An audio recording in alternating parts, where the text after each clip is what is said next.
merci pour vous avez la télévision na bino pour la journal ya peuple chef de l'état Félix Antoine Tshisekedi Tshilombo ye arondaki ba image ya suka et pai ya catcheur ya République démocratique du Congo et Dingue Mapina Mbaka oyo akufaki mikolo eleki boyebake chef de l'état azalaki wana na esplanade ya palais du peuple héritier Mapina mapesi bino ba détail. Mokolo ya dimanche na Kinshasa na occasion ya cérémonie ya matanga oyo bato mingi babongisaki na esplanade ya palais du peuple, président ya République Félix Tshisekedi apesi lokumu ya suka na lutteur pe catcheur Edingwe Mapima Mbaka lui alias ya Edi Moto na Ngenge. Chef d'État atiaki guirlande na ye ya ba fleur tango azalaki kofuka maliboso ya dépouille mortelle ya Moweyi oyo atikaki biso avant ya ko réconforter veuve oyo akufelaki mobali pe bato ya libota ya Moweyi. Azalaki pe présent na cérémonie oyo ministre ya sport pe loisir Didier Boudimbu a relevé ba éloge na ye bizaleli ya sportif oyo ya lokumu. Selon ye, vie na voyage sportif ya Edingwe Moto na Ngenge ezali source ya inspiration. Na suka ya molulu yango batiaki plaque commémoratif na honneur ya Edingwe. Yango ekokangama na monument ya bartiste place Victoire na district ya Matonge oyo ezali na centre ya Kinshasa na commune ya Kalamu. Abotami na matete défunt Edingwe a forgé réputation na ye na style particulier ya lit urbain oyo esangisaka sport na superstition. Ba fan congolais ya sport pe ba oyo ya dit surtout basalaki mobembo na palais du peuple pona kosangana na molulu oyo elongo na bakambi ebele ya ba fédération sportive ya RDC. Bon, le rapporteur à l'Assemblée nationale pour le professeur Jacques Njoli à Kambaki délégation, il y a des parlementaires à la République démocratique du Congo, dans le Parlement panafricain, dans Johannesburg, en Afrique du Sud, pour participer à la session, il y a la commission permanente, il y a PAP. Héritier, ma opinion, pas de détail. Bakamba Makina, rapporteur ya Assemblée nationale, professeur Jacques Njoli et Sengekeli, délégation ya RDC na Parlement panafricain, bakenda qui depuis le 19 février 2025 na Johannesburg na Afrique du Sud et pas wapi ba participer qui na session ba commission permanente ya PAP. Première session ya année 2025 ezali consacré na ba réunion ya organes techniques pays institutions et côté na cadre ya thème général ya Union africaine Oyo Elobi, justice pour les Africains et les personnes descendantes africaine grâce aux réparations. Boyango ezali bongo ko intervenir na tango ya contexte sécuritaire moko préoccupant oyo région ya Grand Lac azali ko faire face d'ango mingi peza République démocratique du Congo azali ko subir guerre et agression depuis 2022 occupation rwandaise nzela ba M23 boye bazali ko bebisa ba principe ya droit de l'homme oyo ezali consacré na charte ya ba Nations Unies pour na ba texte fondateur ya Union africaine crise sécuritaire oyo ezali ko kola se ko kola na chite ya ville ya Goma pe ya Bukavu pe ba territoire mosusu oyo ezali bongo kozwama na ba rebelle ya ba M23 na tina wana boye suspension ya ba aide ebele oyo bazali kolobela na ngambu ya Rwanda résolution 2773 ya conseil ya sécurité ya ba Nations Unies ezali ko condamner offensive oyo ezali mené na armée rwandaise na nzela ya ba supplétif na ye ya M23 bosimba kenatina wana makambu ebele ya mabe oyo ezali koleka esengeli ko appuyer befort ya gouvernement ya République démocratique du Congo pour na bozongi ya kimia ba parlementaire ya RDC bango ba se mobiliser pour na ko saisir opportunité oyo ya session pour na ko sensibiliser ba membres ya organe législatif ya Union africaine pour na ko za déclaration ya solidarité pour na ko silisa guerre na RDC initiative ya ba eli ya RDC oyo ezali bongo soumise na bureau ya parlement panafricain et pas ya président ya caucus ya Afrique centrale 4e vice-président ya bureau ya parlement africain ye ezalaki entériné pe annoncé jeudi 27 février 2025 na conférence de presse oyo ezalaki organisée na Tinawana boye na occasion wana déclaration ya solidarité etangamaki na kombo ya parlementaire panafricain et pa ya président ya bureau Chief Fortune Charumbira ya Zimbabwe na déclaration oyo ba représenter ba peuple africain ba talisi solidarité na bango envers peuple ya République démocratique du Congo na makambo oyo ezali kokomela ye bango bazali ko soutenir ba effort ya Union africaine pe ya communauté et Afrique de l'Est et longona SADC oyo bazali ko lancer appel na ba parti nyonso ba yeba na koluka kimia na tina wana déclaration oyo ya solidarité ya borgane ya Union africaine ezali bongo pa pona engagement ya continent mobimba ya koluka kimia na région ya ba Grand Lac pe lisusu résultat ya diplomatie parlementaire agissante oyo iye kosunga ba effort ya gouvernement yango esengeli ezala suivi na ba mesures moko concrètes pe ya décision à l'encontre ya Rwanda oyo azana posa mabe pona kobebisa kimia na région. Na masoleta le Premier ministre, Madame Judith Suminwa Tuluka Boyebake, mokolo ya samedi 1er mars à Zalaki, na culte communique, o esalema ki bongo na palais du peuple, ezalaki bongo na 4 ya ko pièce mboka na maboko ya Nzambe po na kimia ezonga bongo na Est ya République démocratique du Congo, ba église ebele bayaki na culte œcuménique oyo. Héritier Mapinde Mimi Joma Basi ba détail. Premier ministre Judith Suminwa Tuluka a participé au week-end électif à culte écuménique au Yezala qui célébré samedi 1er mars dans l'esplanade du Palais du Peuple dans la commune de Lingwala. Rassemblement Oyo et Sangisaki ba fidèle ya ba confession religieuse ya ndenge na ndenge oyo basangana ki pona prière moko collective pona kimia pe unité nationale liboso ya agression rwandaise. Moment fort ya rencontre oyo interreligieuse et ezala ki bongo prière ya consécration ya République démocratique du Congo et pas ya Nzambe dirigé na Premier ministre Judith Suminwa yepe alansa ki appel moko na engagement ya ba Congolais nyonso pona restauration ya kimia pe kobatela intégrité territoriale. Alobi chers compatriotes basipe mibali na kati ya kondima prière na bino pe ba recueillement na bino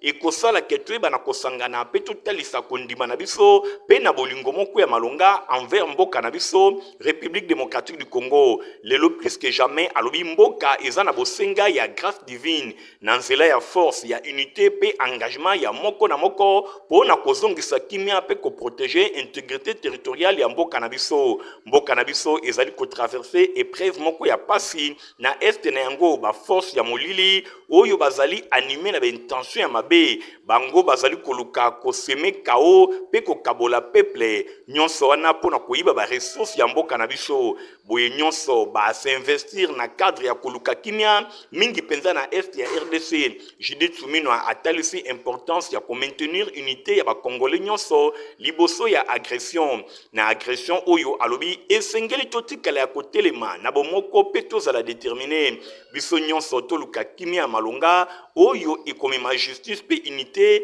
kati na mboka na biso na cohésion nationale solidarité kati na kondima alobi biso nyonso tokolonga Nzambe akoki kotika biso te na mikolo oyo esengeli totelema biso nyonso toyeba na kotalela Nzambe ndenge Judith Suminwa asalaki conclusion na ye pe insistaki na rôle ya malonga na action concrète alobi prière yango moko ekoki te kasi Nzambe ako accompagner biso na nzela ya mitema na biso pe biso nyonso totelema na nzela ya bosembo na tina wana Congolais nyonso ya mwasi pe ya mobali esengeli atelema asengagé pona ko défendre mboka na biso wana ezali bongo na ba action ya ko soutenir ba force ya ba défense pe ya sécurité ensemble tokolonga bosimba ke RDC azali kosala face na ba massacre ba pillage ba viol pe makambo ya ndenge na ndenge ya mabe na nzela ya ba M23 oyo basungami na armée rwandaise na complicité ba terroriste ba M23 mingi na partie est ya mboka na biso mboka ezali vraiment engagé na ba front ya ndenge na ndenge y compris front diplomatique esengeli komema communauté internationale bai bana kozaba mesure moko ya makasi contre envahisseur rwandais gouvernement ya République démocratique du Congo azali kokoba po na koluka ba réponse ya malonga na violation ya ba droits humains pe na agression oyo mboka na biso azali ko faire face na yango liboso ya souveraineté pe ya stabilité ya mboka na biso pe lisusu ya région mobimba ya Grand Lac. Plus de 8000 militaires ba différentes unités ya mboka na biso ya garde républicaine bango ba salaki mokolo samedi 1er mars marche d'endurance na ba différents acteurs ya ville ya Kinshasa. Reportage. 8000 militaires, il y a différentes unités, il y a garde républicaine, il y a garnison, il y a ville, il y a Kinshasa, ça qui marche d'endurance dans les principales acteurs, il y a capitale, il y a République démocratique du Congo, ça qui regroupé dans Tongo, dans enceinte, il y a foire internationale, il y a Kinshasa, Fikin, Mokose,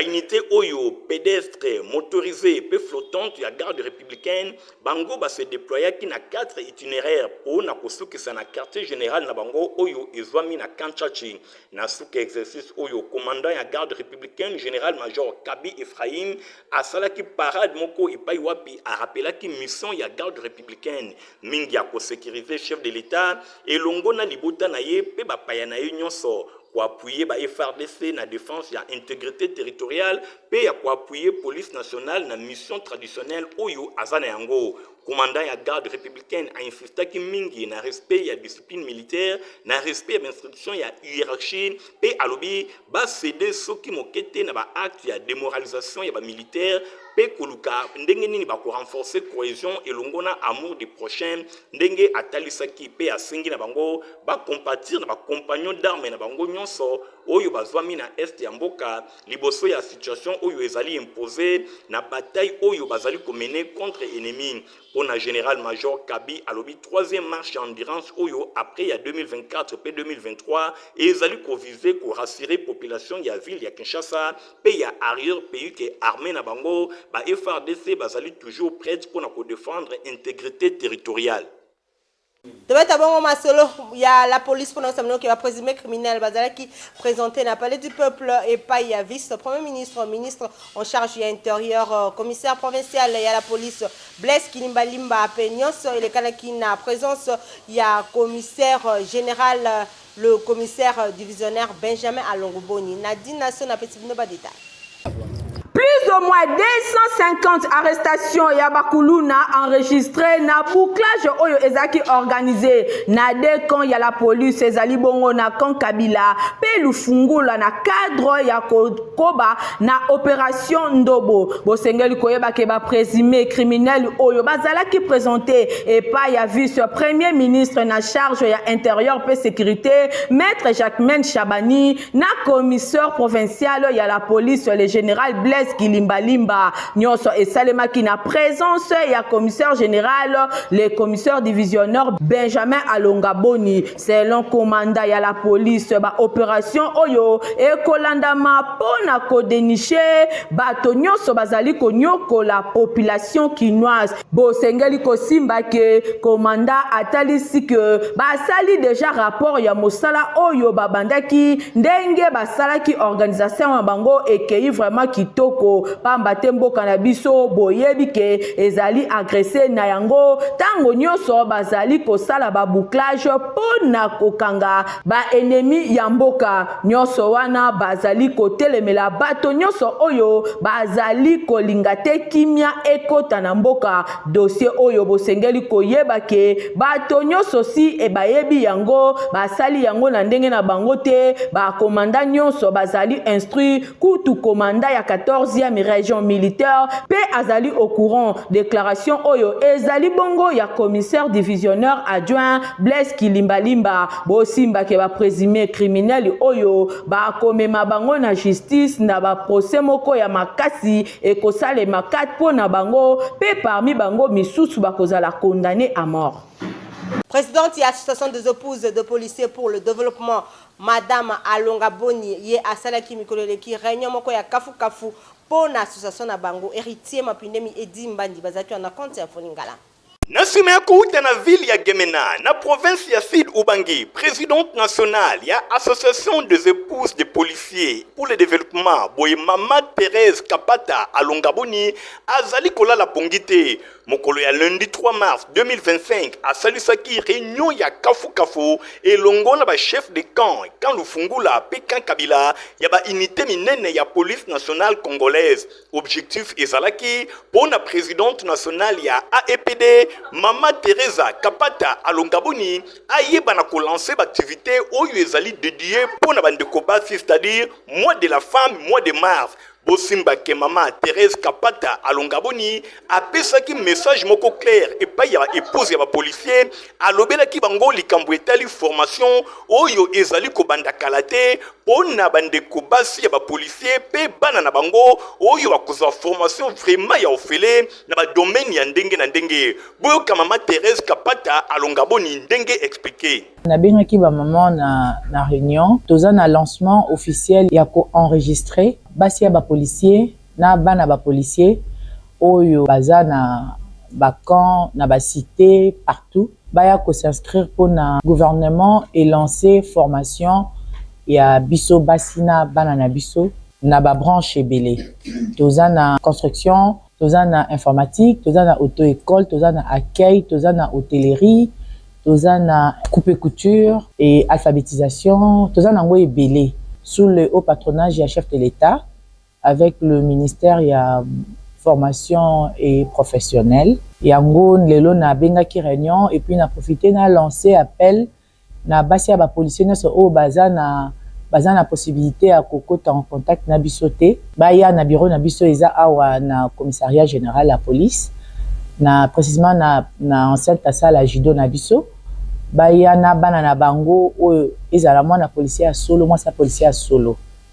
to ya na bangulu te boya ko s'inscrire oyo opesi matricule à papa opesi unité à papa formation eza gratuite. Nyonso wana ezali sous le haut patronage ya chef de l'État Félix Antoine Tshisekedi Tshilombo et longona ministère ya formation professionnelle de Mama Thérèse Kapata Alongaboni, présidente nationale ya Association des épouses des policiers pour le développement azali kobeta c'était pour la formation ya basi ya policier pe bana bango enfin que bazala utile na société ezali ba initiative moko ya malamu Mama Thérèse Kapata Alongaboni basi ba policier pe bana na bango batondisa minesengo bazali sima na yo na ba initiative ya boyi. Président ya fondation Brège Ngali à président qui mokola samedi 1er mars cérémonie moko ya échange de vœux na résidence na ye Fabrice Lundombi Igor Tingi bazaki na compte info ngala. L'homme qui réunit toutes les catégories. Na souci ya ko alléger batache na ye na niveau ya politique pe ya fondation Brège Ngali oyo eza na kombo na ye bosimba ke président ya fondation Brège Ngali Yemoko Ngali Firi Obama le grand leader d'opinion et longo na ba cadre nyonso ya structure oyo basalaki weekend eleki mingi penza mokolo ya samedi 1er mars 2025 mobange na cérémonie ya échange de vœux nyonso elekaki na résidence na ye na commune ya Lemba mingi penza na quartier Salongo epai wapi ezalaki activité moko ya malonga oyo pe bapesaki pouvoir officiellement epai ya secrétaire général chef ya administration ya fondation Herman Eyewa yende akokumbela désormais masolo nyonso ebandaki bongo na vice-président Bijou Mandiangu oyo azwaki maloba pona kopesa historique ya fondation pe objectif na bango nyonso bongo na sima ezalaki mobange na cérémonie ya kopesa bongo mbende ya bokonzi epai ya secrétaire général Herman Eyewa epai ya Yemoko président national ya fondation Brège Ngali Firi Obama oyo azwaki maloba pona ko prodiguer quelques conseils epai ya secrétaire général pe ba cadre nyonso oyo bakokumbe la fondation pambate ba activité politique na ye ekosenga aye barakota la fondation na mwa pembeni nyonso wana ezali kotalisa souci oyo Brège Ngali Firi Obama azalaka da yango pona bien-être ya population na nzela ya fondation na ye bosimba ke ye moko Herman Eyewa yende désormais akokamba fondation Brège Ngali Obama na micro ya Info Lingala na suka ya cérémonie président national Brège Ngali Obama alobaki boyi tozalaki na sengo lelo ya kosangana na ba cadre ya niveau ya ville province de Kinshasa pona échange de vœux po totala ndenge nini totambolaki na 2024 po toyeba ndenge nini tokobongisa lisusu mpona kotambola na 2025 ezalaki mpe mpona biso ya koprésente officiellement secrétaire général camarade Herman Eyewa oyo ye nde akokumbela makambo etali fondation na niveau ya administration ye nde moto oyo azwi charge mpona kolandela makambo nyonso to ya fondation kosala ke fondation Brège Ngali etambola lisusu koleka na 2025 2025 yango ezalaki esengo ya kokutana na bacadre nyonso tu koéchange kopesana baide ya sika mpo fondation na biso ekende liboso mpe tozosenga toujours na bato nyonso tu bapusana na fondation Brege Ngali bahésite te awa vraiment biso ezali vivre pour les autres donc biso ezali yo moko omitali nano par na yo te otali nano baproblème oza nango te mais otali mpe baproblème ya bato mosusu ndenge biso objectif na biso ezali le bien-être universel. Yemokopé secrétaire général, nouveau patron ya fondation Herman Eyoa azanga kite kotalisa esengonaï. Premièrement, na pesi merci na président national Brege Ngali pour la confiance oyo a placé na epa na ngai ya kopesa ngai officiellement poste ya secrétaire général pour na kolandela o nyonso ezako bonne marche ya fondation na pesi merci pe na assurer eloko moko ke o nyonso etambolaki malamu te na 2024 na 2025 wana tosangani bomoko na bacadre nyonso tokosala lisusu un plus pour que fondation na biso emata nyonso wana ezali kaka po na concrétisation ya vision ya fondation Herman Eyoa a promettre que akotravailler toujours na vision ya fondation bosimba ke milulu ezalaki clôturer na cocktail moko ya malonga kolia komela po na ko permettre bato nyonso bakota année 2025 en beauté wana ezali vraiment eloko ya kitoko na cadre ya fondation Brege Ngali Obama. Élèves ya complexe scolaire Maman Pemba au école maternelle bazaki na visite guidée na supermarché au examen peza na quartier des bonhommes na commune ya Matiti. Reportage. Élèves ya maternelle ya complexe scolaire Mama Pemba école ya fondation Nerombungu bakenda ki visite na ba atelier ya complexe scolaire Mama Pemba mingi penza ya coupe couture pambate ba madame na bango batangisa ki bango likambo eteli bato oyo bazali kolatisa biso c'est-à-dire ba couturier to pe ba couturière lokola na complexe scolaire Mama Pemba eloko ya kosamba ezalaka te ki mona meso na ba atelier moderne oyo ezwami kuna ba élèves ya maternelle et l'ongol madame na bango bakendaki sur place pour na ko palper du doigt kotala pe komona ki mona meso biloko nyonso bango batangaki bayeba na komona yango ba machine ya ndenge na ndenge batalaki pe biloko ya ndenge na ndenge oyo ezali kotalisa ke likambo etali théorie na complexe scolaire Mama Pemba esukaka kaka na pratique nyonso elekaki vraiment kitoko ba élève nyonso ya maternelle bamonaki biloko oyo batangisaki bango na micro ya Info Lingala journal ya peuple mokwe ba madame alobi lelo tozaki na classe promenade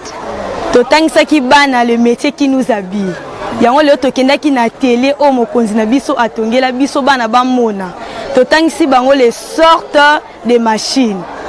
donc vraiment ba couturier baza ba sorte machine ebele baza na machine à surfilage machine à broderie machine à main machine à pédale, machine à sac, tout ça peut na sorte ya ba fer. Tout ça na fer à vapeur, ba ciseaux électriques, ma machine électrique oyo fonctionnera à travers ya courant. Tout ça peut la kisi bango pe lisusu ba utile oyo couturier akoki ko salela. Parce que ba couturier bazana ba utile na bango belé. Oyo to mona ki kuni yango to lakisa ki na bana to citela ki bango. Tout ça na mettre ruban, tout ça na ciseaux, tout ça na aiguille. Toza na fil pe toza bazar susu na ba tisi na bango baza kaka na sorte moko ti tisi mais baza na ba tisi na bango ebele yango to laksaki na bana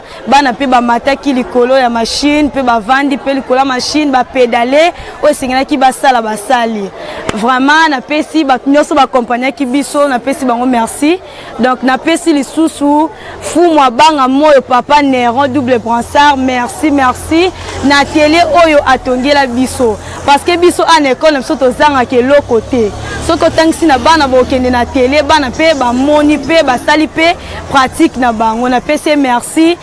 surtout na makambo azali ko sala biso na école merci nzamba pambola ye apese encore sous ba initiation ya malamu je vous remercie. Batelier ya coupe couture, batelier moderne ya boye, okomona yango wapi soki na complexe scolaire Mama Pemba te, école ya fondation Nerombungu, école kaka moko ezali kosala fierté na ville ya Kinshasa. Awa, ba élèves, bazali bien encadrés, bazali bien formés, pratique et longo na théorie nyonso ezali ko marcher ensemble. Merci honorable Nerumbungu na ba initiative na yo bana bazali ko za formation moko ya qualité.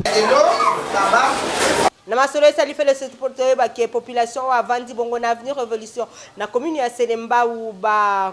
komisa ba kanivo na bango ba fulu ya makasi salite pe kunezala ka makasi. Population avandi d'avenir révolution na commune ya Selembao bango bazali komilukela pasi pe mawa ba komisa caniveau principal oyo ememaka ba mai pona ko bwaka na ba rivière ba komisi yango fulu ba déchets ba salité pe biloko ya ndenge na ndenge ba bwaka yango kaka na caniveau principal nzokande ezali eloko moko ya malamu te bazali koluka ba problème soki ba mvula ya makasi enoki ba inondation ekokomela bango bongo na sima bango moko bakolela nzokande ennemi ya peuple ezali kaka peuple ye moko Mbao meba tondi si tracé tondi ba secteur ba ya ochaka na butu bele ba tondi tracé mabe ko balungu na ba salité o tracé ezala bien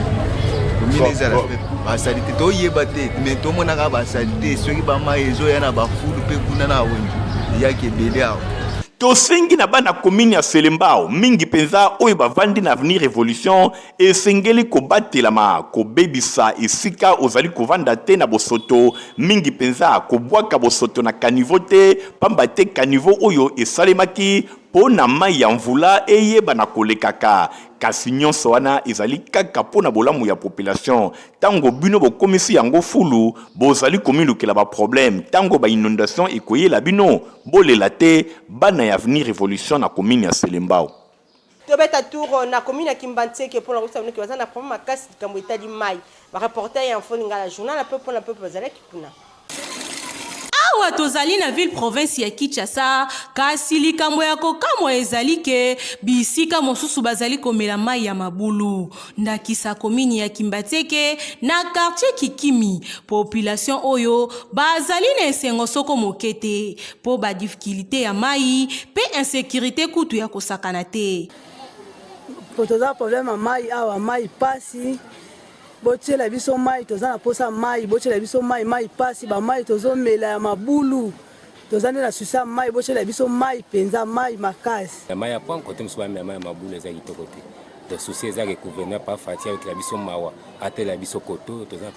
problème makamba mai to souci nde yango wana soka tie biso mai koto biso beto sepa gouvernement na eto betele pe so maboko atika te lemba kitoko na mokali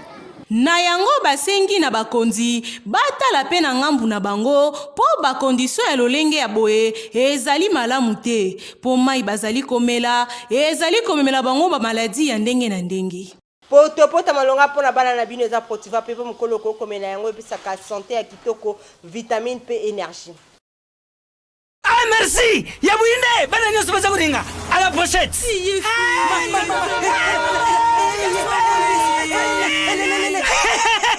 Vous allez quoi mais Protivap est tonne la protéine et énergie. Ah papa merci pour les pour